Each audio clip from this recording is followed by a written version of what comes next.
You're going to be that much more resilient, more focused, less stress.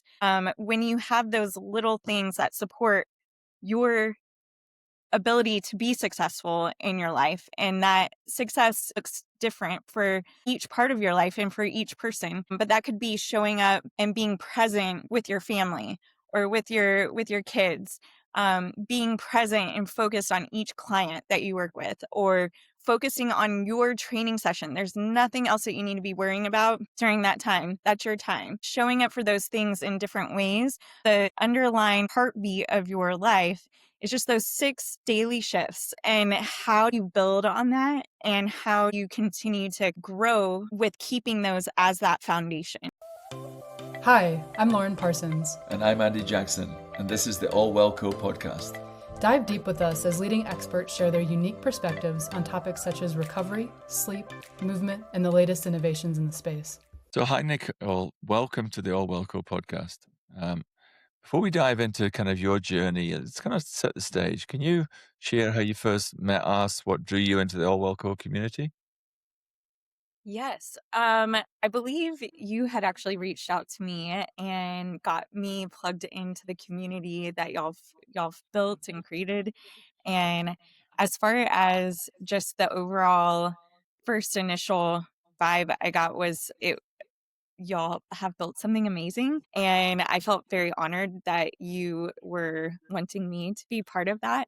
And so thank you. And just the people and the brands and the businesses that y'all have introduced me to and have brought into my life since that time, I have, as far as support, to feeling very supported in the online space, which you don't really find what y'all have. Communities. Yeah, Here. communities. That's what we're trying to do, is we're trying to build a community that basically allows people like yourselves to interact with other professionals and share ideas, etc. So, okay, let's dive in. Let's talk about you. So, you coach for more than 25 years across things like gymnastics, cheerleading, CrossFit, personal training.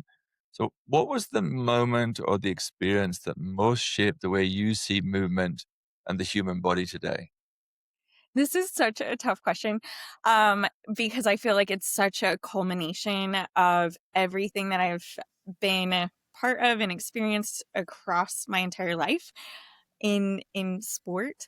Um, and but the most powerful, impactful time in my life was when I was invited onto the CrossFit gymnastics trainer seminar staff. And I got to travel the country and then also the world, teaching and coaching other coaches in the CrossFit and functional fitness space how to do gymnastics in that space, working with people that had never done gymnastics a day in their life. Maybe were just starting their fitness journey, building that foundation that uh, I was lucky enough to have part of my life since I was little. And so I guess looking at it from a new perspective in how people learn and how to approach teaching and breaking movement down into progressions in a completely new way. So the coolest thing, working alongside each of the coaches that were on this amazing team, they are and were just all super talented. Not all of them had a gymnastics background, but they all had something very in common, and that was just a growth mindset. They were very humble, very hardworking, and really cared about every single person that they worked with. And then when you are coaching alongside other coaches, it is the coolest thing because you get to actually see from their perspective or their eyes.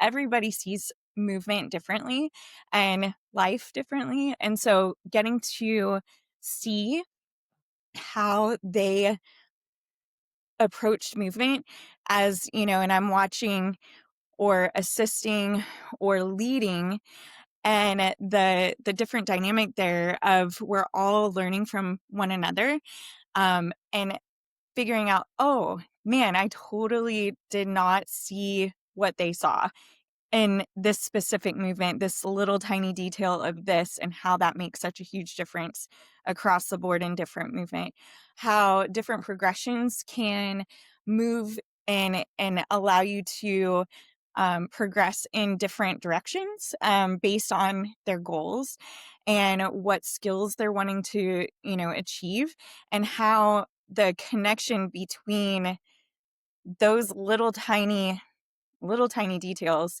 carry over into much bigger movement, and how that applies so much across the board to life in general. Oh, I'm intrigued here, and maybe I'm getting a little confused here.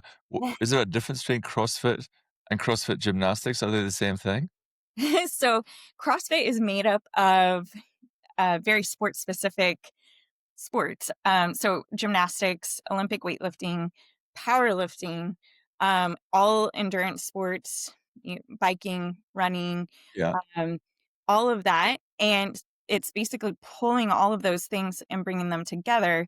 What they did, especially back in the day, was find the top coaches within those niches. Ah, so it is all within. So CrossFit gymnastics is one of the elements of Yeah, CrossFit, but that and they didn't went mean it that yeah, they all saw movement the same, so it was very interesting because yeah, of CrossFit course. gymnastics had a completely different mindset and approach to how CrossFit The deadlifters and stuff like that. Yeah, I'm sure. approached movement, so it was really interesting, Yeah, my across the friends board. who do CrossFit, I would not describe them as gymnasts. What is kinda cool and what people don't realize is that the founder of CrossFit was a former gymnast, and that was what way back in the day, like, in the early days of CrossFit, they had stuff like back levers in programming the workout of the day, like, on the main site, all sorts of stuff that you don't really see anymore.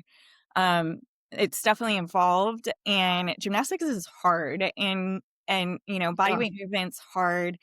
Um it's tough, but it if, depending on who you're working with, of course, and if they have the patience and the tenacity to really refine, their movement and their, form and their technique and receive coaching well, it's pretty amazing how much they progress, not just with body weight movement. Sure. When's the last time you've done a somersault? I'm just thinking through gymnastics. I don't That's know. the last time I did something, was probably when I was at school, probably at college. Yeah. Yeah, Could you probably even think about college. attempting one now? I mean, I it's just just could, but I'd break my yeah. neck. Yeah. I would break my neck. Yeah. Yeah. So Nicole, you've been inside these elite environments, NFL, NBA, cheer, CrossFit gymnastics, like we were just talking through.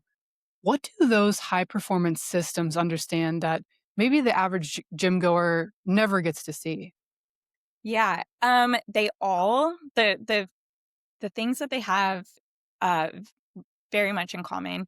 Their relentlessly high standard that they have across the board. Everything is, they take a ton of pride in their organizations.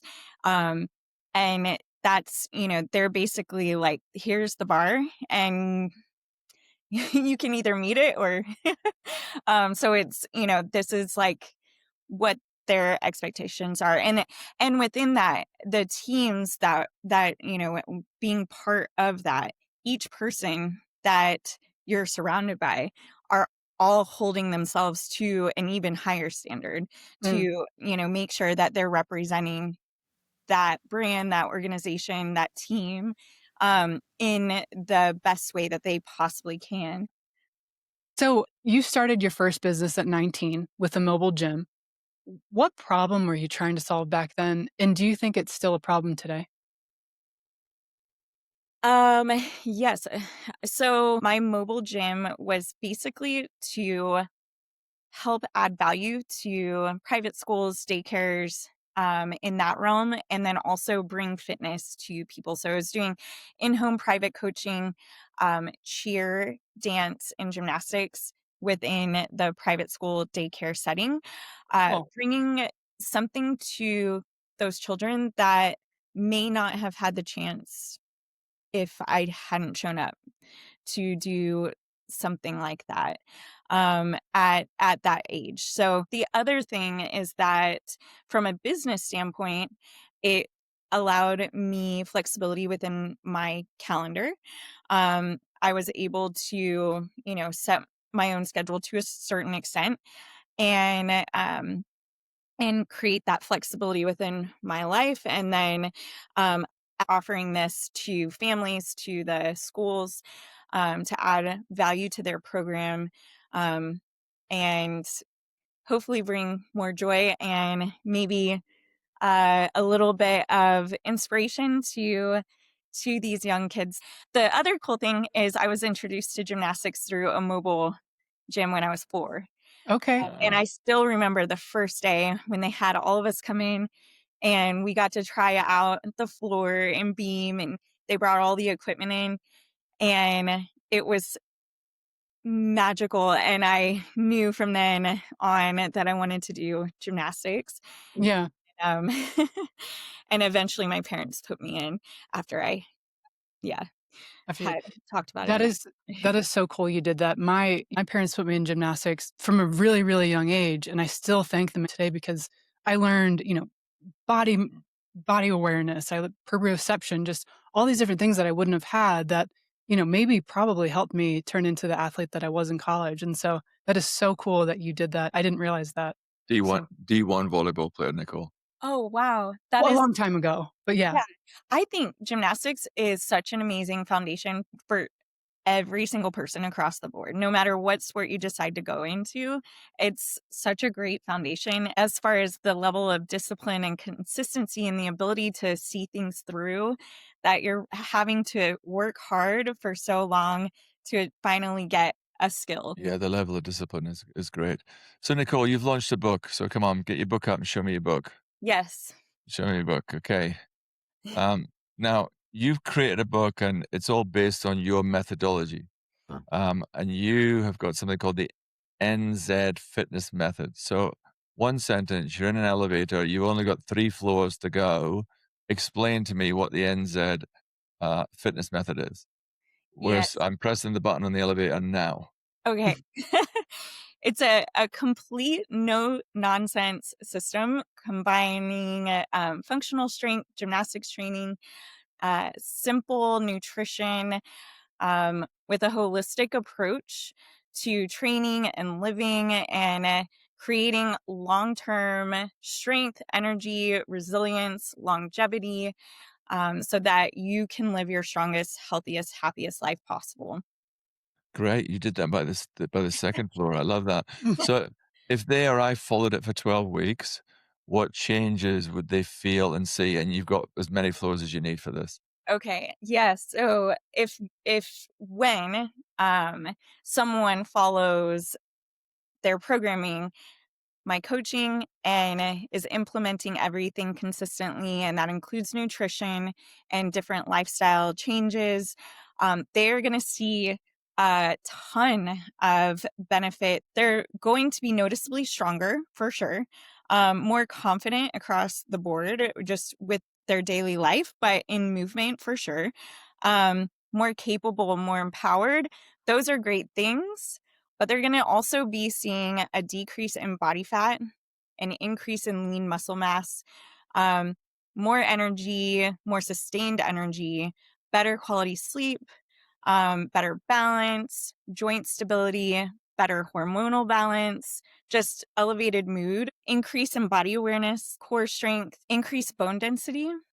So, no benefits at all then. Mm. There's no point doing that program. So, it's not going to help me at all. So, But yeah, what I'm intrigued though is before you would start with someone on your program, if we do a single rep with a client, have you got yeah. any like non-negotiables, things that must be in place physically or mentally before you even start with them?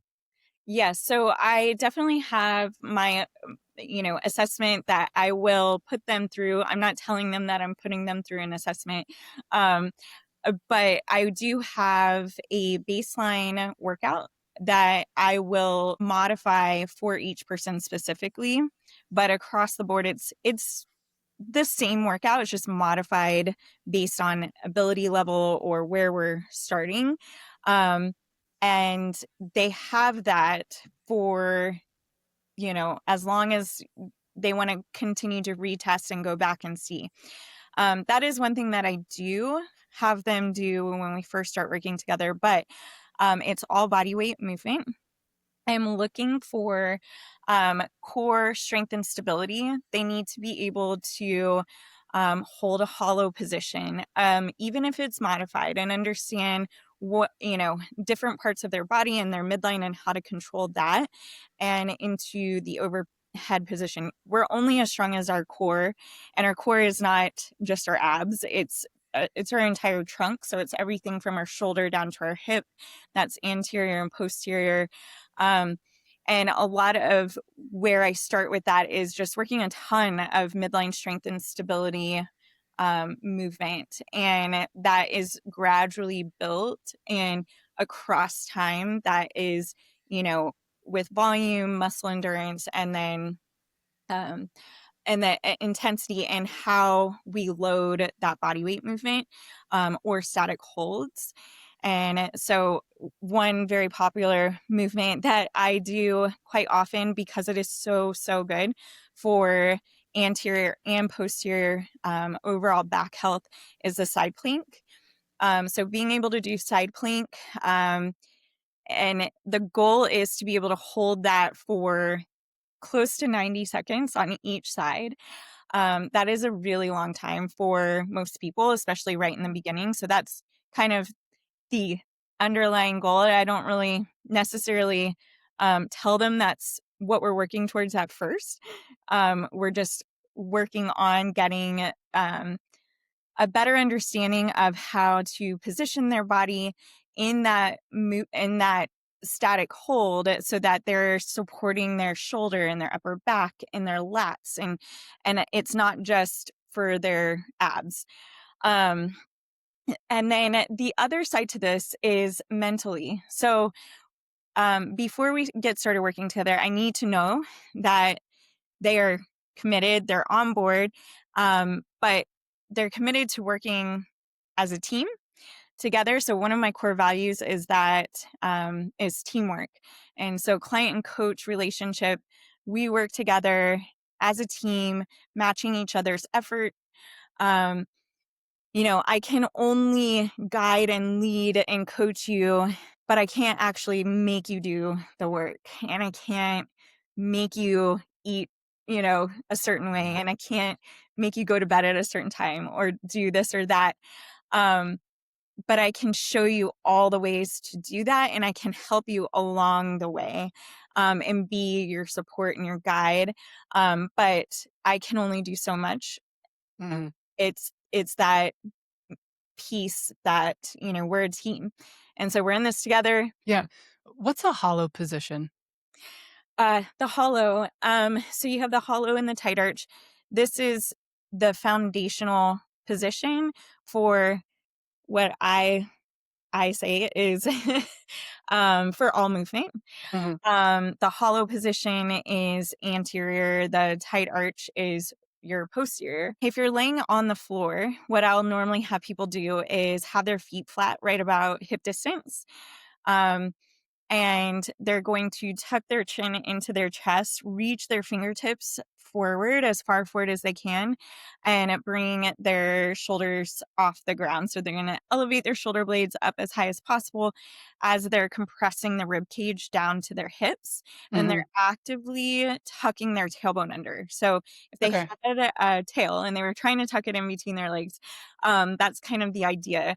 So we're creating a ton of compression through their midline. So trying to take the ribs to the hips, hips to the ribs, and shorten the distance between that and Mhm. hold. And that's it. And Okay. then over time, then we take the feet off the floor so they're in a tuck position, and then possibly extend one leg out, maybe take the other leg out to meet it.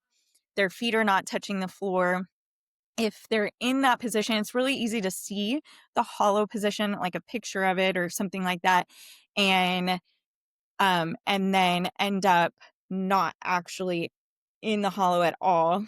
A lot of times what that is the low back is up off the floor, but the position looks correct. So it's very tiny detail. You can miss it with your eyes. So Okay. the person has to really understand what they're needing to feel within their own body and against the floor. Have a fun drill that I use with a band, by just placing it under their low back and putting a little bit of tension on it. So if in the middle of them doing that static hold for however long we're doing it, 30 to 60 seconds or so, if their low back starts to pull up off the floor, the band is going to come. Come flying Sure, out. sure. Yeah, Okay. that's a It's good like the dead bugs, day bug. right? It's As very similar example, to it's that. easy for it to look right, but it's very Yeah, easy to get it Yeah. wrong. exactly. Okay. Yeah. Got it. Okay. So where do people waste the most effort in health and fitness, do you think? So doing stuff like that, Okay. doing stuff that might appear like they're doing stuff and but they're not. They're just wasting their time or possibly injuring themselves. Right. So this is one of those things where I just strongly encourage every single person to either work with a coach at least for a certain amount of time, work with someone that they trust and respect that maybe is knowledgeable in fitness and wellness, maybe, that can help with form and technique. Even going into a CrossFit gym, they're going to learn so much about form and technique. It's when I am at the gym and I see people just kind of randomly walking around, not really sure what to do. It is one thing to show up at the gym and be like, okay, I'm going to start this habit. I'm going to the gym, but then they have no idea what to do with the time that they're spending at the gym. And it's painful to watch because it's like, oh man, here they are. They're actually carving out that time in their day, but they're not going to see maybe any results at all, because they're not really doing anything. Maybe they're doing a set of something, but they're not really challenging themselves. Or they're doing movements not with the best form, not with the best technique, maybe not with full range of motion, maybe not understanding core control or how to move safely through different movement. And so all of that, there's so many reasons why you would want to invest in a coach, a trainer, go to an actual small group class with a very knowledgeable coach, something where you're going to get coaching feedback, so that you can lay that foundation, because you want every second of your life that you're investing in yourself in that way to actually go somewhere. Mm, You don't want to be just, kind of going through the motions. Now, there is something to creating a habit. Maybe they need to just first go to the gym and do random stuff. Hopefully it's not, unsafe or anything like that, but where they're going and they're at least doing some movement and they're creating that time in their day and they're starting to create that consistency and showing up for themselves. That is great. It's if they're wanting to build strength, build muscle, build whatever it may be, that I would invest in a coach, a trainer, anything, if you're not sure what to do when you get to the gym. sure. So you have something called the shifts framework. Can you walk us through what that is? Yes, so shifts, actually in the book, I'll share a little bit about this. So shifts each letter stands for each shift, or daily habit. So sleep, hydration, intake, which is nutrition, fitness, thoughts, which is mindset, and sunshine. And these are 6 daily, very simple, but simple doesn't mean easy. But they're very simple daily habits that, if maintained consistently across time, you are going to be the most resilient, healthy, happy, strong person on the planet. The idea behind this is that that's our foundation. So it's like the hollow position in fitness, and really looking at those little tiny details that we're adding that may not seem significant, but make a huge difference across time, and across our life when those things are a top priority. Yeah. We're able to do much bigger things and accomplish bigger things, or be more present, or have more joy, or more energy, or better, quality sleep at night, and just all across the board, just a better quality of living, better quality of life. And not just for now, but for your entire life. And so you get better at this as you go. And the shifts, why I chose that word, when I was learning to drive, this is a story I share in the book. My dad owns an auto repair shop, and so I grew up around cars, and always, like, I was driving at a very early age and learning how to drive standard. This truck that my dad had, he took me to the DMV, and I got my driver's permit, and we're on our way back, or walking out to the car, and he asked if I wanted to drive, and I was like, sure. And I had driven it before, but not on an actual road. And we're sitting at the stoplight trying to turn left to get onto the freeway, and before we even started, he's like, if you can learn how to drive this, you can drive anything. I'm 5. I was barely 5 foot, like almost 5'1". And I had to have the seat all the way up, had to do a severe weighted calf raise to get the clutch all the way to the floor so that I could even get it into first gear. And the air conditioning had gone out. It was in the middle of the summer, and I was just pouring sweat. I was so nervous. And I'm there, and I keep stalling, and I'm the first one to go. All these people are, driving, speeding around me, honking, throwing their hands up. And my dad is just sitting there as calm as could be. And he's like, don't worry about him. Just let him go around. We'll get through. Don't worry. And so I finally get my truck moving, and I get through the intersection. The light is turning red, and I'm still turning to go. I'm getting on the freeway now in first gear. I have no intention of shifting gears or anything. I was going to just hang out in first gear the whole time. I was totally fine with that. And my dad's like, okay, we're getting on the freeway, and so I need you to just push the clutch in, and I'm going to help you shift gears. And I was like, oh, okay. And he was just as calm as could be. I pushed the clutch in, and then we're shifting gears. We get back, everything's fine. But it's taking that whole experience, just, that has stuck with me for the rest of my life, as far as anything that's challenging in our life, or scary, or like where you're just very out of your comfort zone. And I literally was like, no, I'm never driving a standard ever again. That's just not for me. And my dad encouraged me to just, keep working at it and keep trying. And I drove a lot on the beach. You can drive on the beach there. And so I practiced there and down in like cow pasture and all sorts of stuff, and finally felt confident enough to, actually start shifting gears.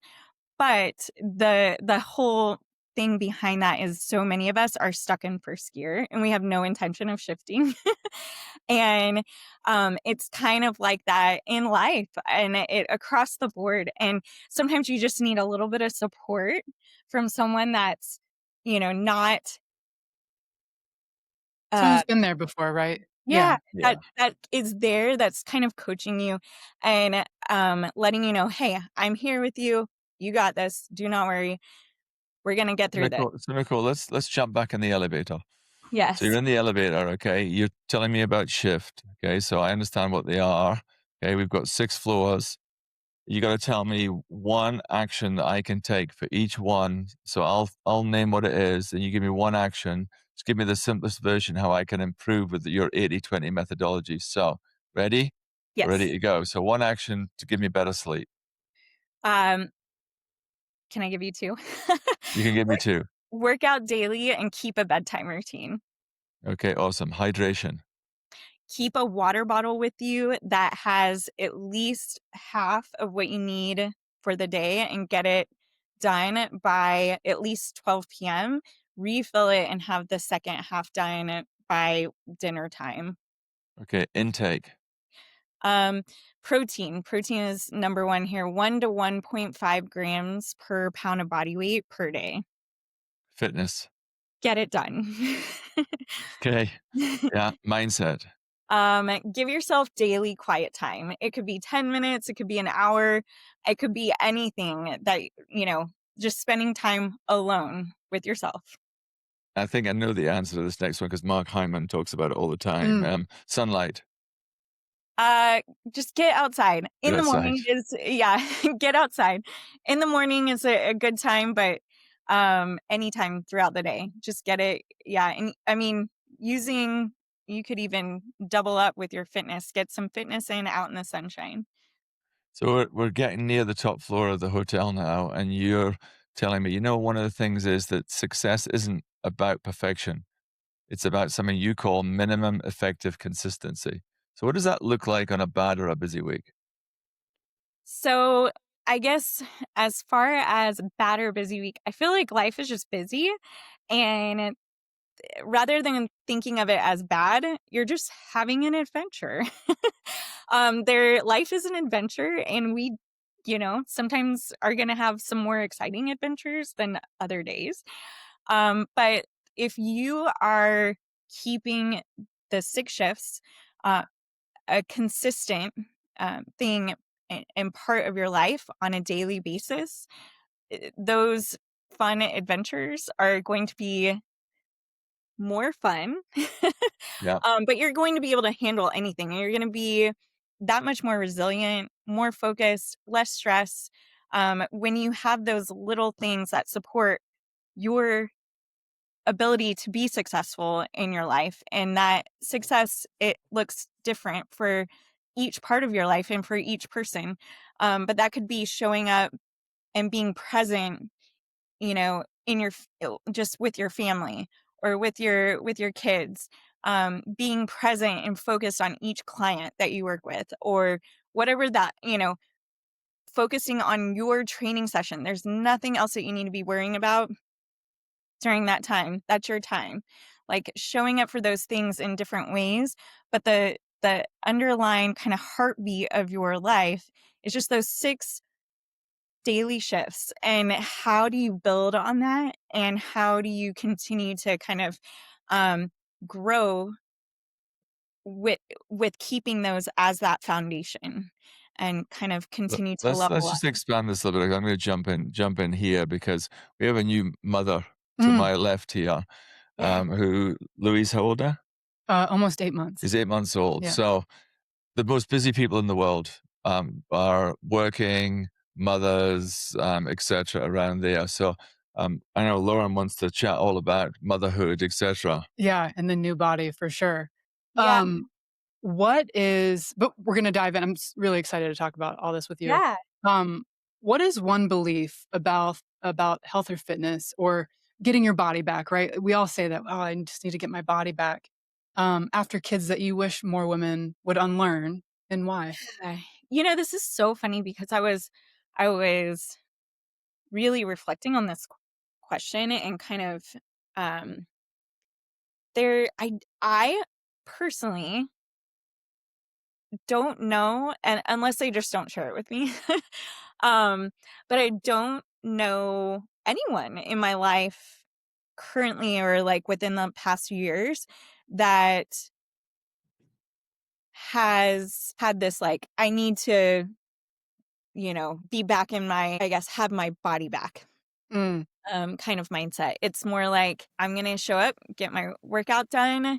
I'm getting stronger, kind of that thing. But the other thing that I have seen more often is when women that are either pregnant or postpartum take that time and feel like, well, I'm pregnant, so I can just eat whatever I want. Or and afterwards, like, well, if you're breastfeeding or all of this, and you have this new appreciation of your body, which is a good thing, very good after you've given birth. So I think that is very helpful in the mental mindset. Of the piece to it that I don't understand is, oh, I have the rest of my life to work out, or, oh, I'm just, and I think the whole thing here is that I am kind of wrestling with myself is that and this is what I definitely like with my clients too, when you keep fitness and you've established a really good, solid, healthy fitness foundation and overall health and wellness foundation for years, hopefully at least a year or more, before you become pregnant, and you're able to do that throughout your entire pregnancy, you're going to want to get right back into your consistent routine, not in a way I think everybody is worried and they're like, oh no, that's too soon, that's too fast, and you must have an unhealthy mindset about this. But the idea is that is part of you and that's part of your life. And especially in that first week, it's tough. And when you're sleep deprived and your body is had just gone through a ton of trauma, especially if you had a C-section or anything else, depending on what went on down there. But getting in a little bit of movement, even if that's just a walk or whatever, but keeping your daily habit alive within that, I feel is the thing that doctors scare women about, telling them they can't work out until 5 or 6 weeks after they've given birth. And I just think that's the most horrible. Do they really do that? Did you get told Well, that?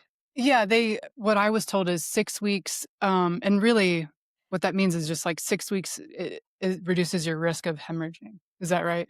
Yeah. So the whole thing, I guess, I had an emergency C-section, and movement is healing. Now, if you're going back and you're like doing like balls to the wall, I don't know, like cleans and doing running and all this stuff, So it's the you're intensity. Yeah, I mean, walking probably and things, no problem, like but that. You do not, obviously, like that's probably not going to be helpful. But just getting a little bit of movement in, like when I right after like day 1, day 2, I was in so much pain. But I wanted to get up and start walking. I wanted to make sure that that was still part of my life for my own just mental health. And so what I would do is I would do 30 seconds of walking, take a little bit of rest, mhm. and I would do like a few sets.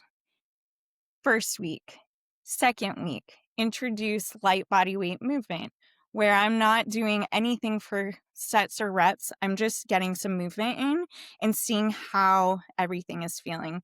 And I did that for like every other day to see how my body recovered. By week 3, felt more confident to go to the gym and do light body weight movement, very, very modified.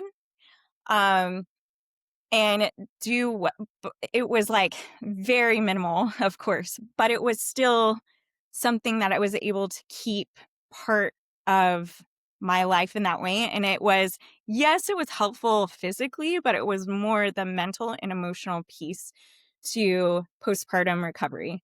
And I did a ton of stuff like just going on walks and doing like support holds on the outdoor playground or like different things like that.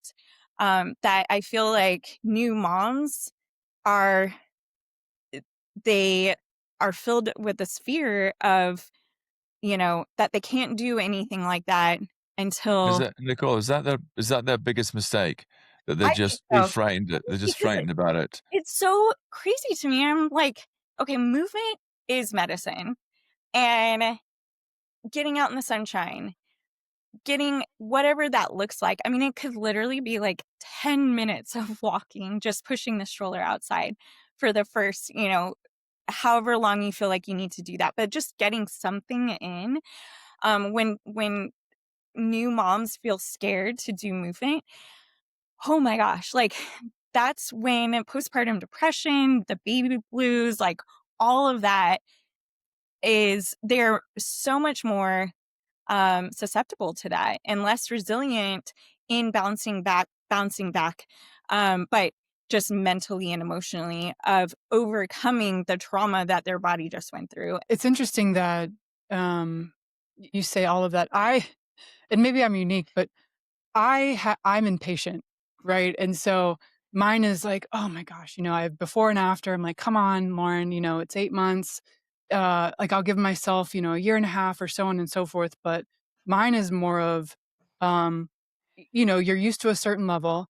You don't want to push it too hard, but you're a high achiever. You want to get back to Yes. what you were. But I think it's also realizing that maybe that'll never happen again. And that might be okay. So do Yeah. you have clients that, before the mirror maybe shows change, how do you tell or how do you coach women that are postpartum that they are progressing in the right direction? Yes. I totally relate with that. I did my first fitness show when my daughter was 6 months old, and then I did my first fitness Whoa. show That's impressive. when my son was 6 months old. And people look at that and they think I'm crazy. But I'm like, okay, so when you are pregnant, um this was the other piece of that, like you're not eating anything you want. Like you're literally, if you're growing an actual human inside of you, an actual little person. I'm definitely very passionate about this specifically, is like, wouldn't you want to just give the best of everything to that little person inside of you that you're growing? Even more so there would be like even more motivation to eat as healthy as possible during that time. So if that's happening, and you're getting in really high quality whole food and just like very nourishing to your body, and you're staying consistent with your fitness, even though that evolves and shifts across your entire pregnancy, you're not going to be doing certain movements that, or load or weight or intensity, that you were doing when you were first pregnant. um, but all of that allows for that foundation when you are building back. The understanding here though is, especially for like a high achiever, someone that's used to looking a certain way or performing at a certain level, um, is giving yourself grace and respect your body for You what listening? the amazing thing that it was able to do. And so it's that kind of that appreciation, that respect, and be like, wow, I cannot believe that my body did that. And now, knowing that it took 9-10 months for it to get to where it was, to be able to birth your baby, and then it's going to take probably that long, if not longer. They say it can take up to 2 years before your body is fully healed and recovered. And that is, of course, a lot of that is hormonally as well. Yeah. And so all of those things across the board, just understanding and having that uh, um, level of awareness within, where you're at, where you feel like you should be. But understanding that everything, of course, takes time.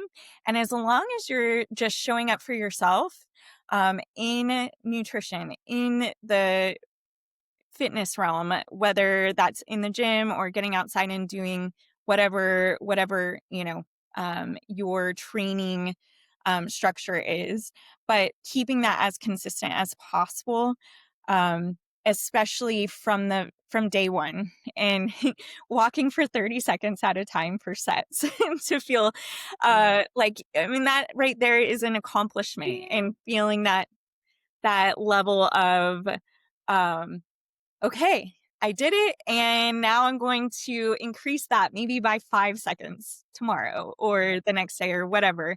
And then seeing where you started, gradually building across time with patience, and um, and then just focusing on those 6 shifts is the foundation to all of that. Okay, I want to pick up on those 6 shifts. Okay, so you've got a tremendous amount of knowledge. I'm sure we could sit here for another 3 hours and you could part lots of it here. But you've got all of this in your book. So grab your book for me here because I want to talk about your book. So what is your book called?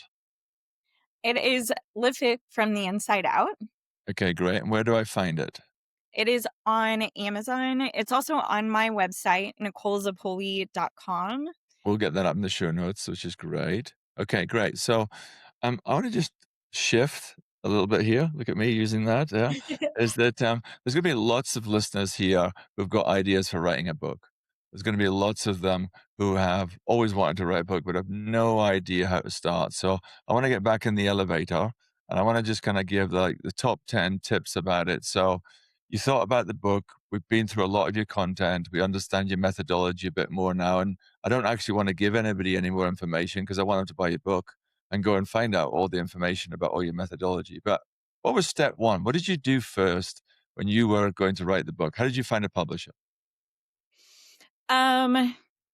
So I pretty much just kind of did an interview process and to see who I felt most aligned with. This How did you find them though? How did you find the publisher? Did you just go online and find different publishing houses? Yes. Okay, great. So you found them, you started interviewing them. Okay. I've heard there are traditional publishing houses that you need a literary agent. There are hybrid models where people help you to put together the book, edit the book, and then help you sell it. And then something that doesn't sound as great, you've got these what they call vanity publishers. Can you just tell us a little bit about those and what did you end up with? This is a hybrid. So I worked with a publishing company. Um they helped me from, each step throughout the entire course of writing the entire thing, and then editing it, and all, the entire process. So as far as the writing process, a lot of everything that is in the book is stuff I've been writing. I journal a lot, and I do a weekly blog on my website as well. And I've been doing this for probably about 10 years now. Been putting at least a blog out each week. And so a lot of that is in the book. And of course, just my overall approach to fitness and wellness So coaching. Nicole, did you take all that information, all the stuff from your blogs, and did you give it to a writer? Did you write it yourself? What did you do? Because I've heard of something called a I ghost work, writer. yes, I worked with a ghostwriter. Okay. I I feel like sometimes, well, I like to have control over Yeah, I think you a lot told of me this stuff. So before. Yeah. so it was very helpful because as far as how to organize everything, like at first, it was in a certain layout, organized in a certain fashion, and then we would meet like every other week. And in between there, I would be working on putting new These sections chunks in. together.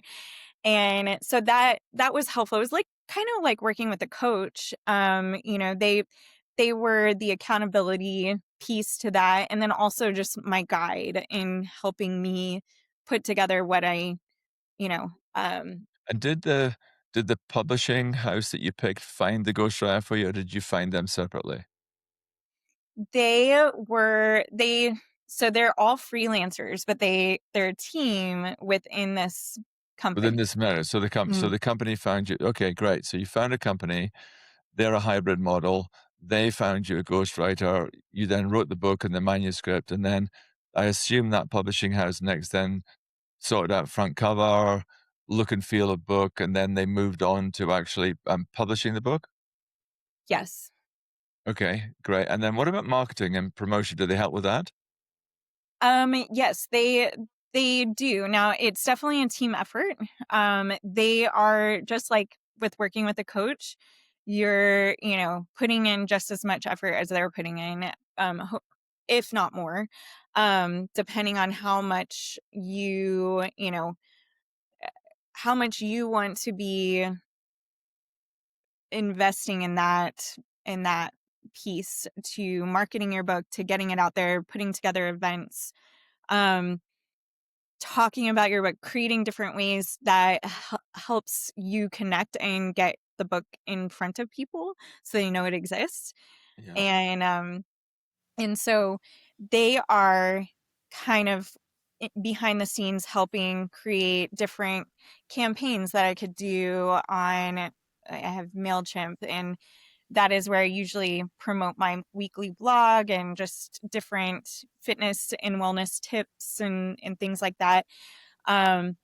They help create different stuff. Now, I'm the one that, of course, is making sure that that stuff is going out and is getting organized and getting done.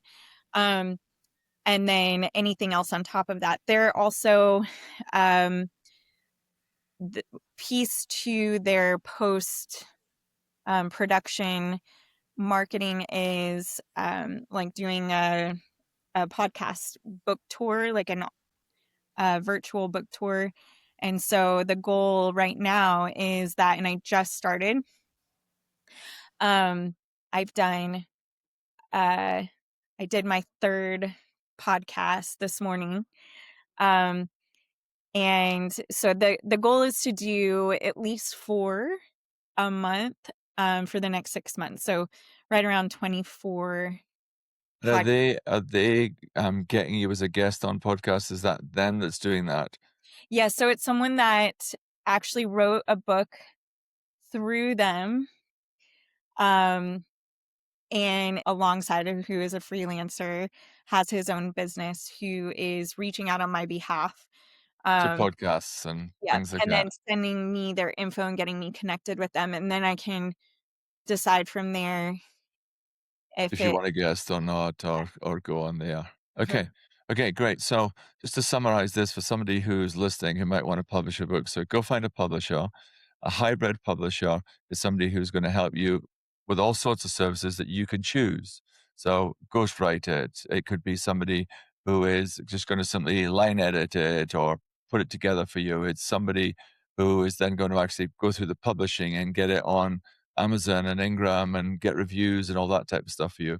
And then once that's launched, it's generally a hybrid publisher is what I think you just said is a combined marketing effort. So it's your marketing efforts linked to their marketing efforts that you take it out jointly. Just to cut to the chase here on this is that this is something that they're not paying you huge upfront payments to get your book. This is a hybrid publishers, you're paying them and they'll take a royalty percentage. Is that correct?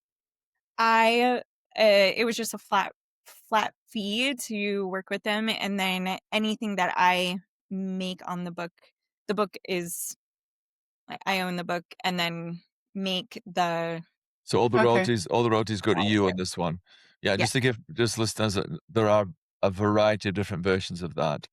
That people will charge less and they will take a bigger royalty. Some people just take a royalty. There's a whole combination around that.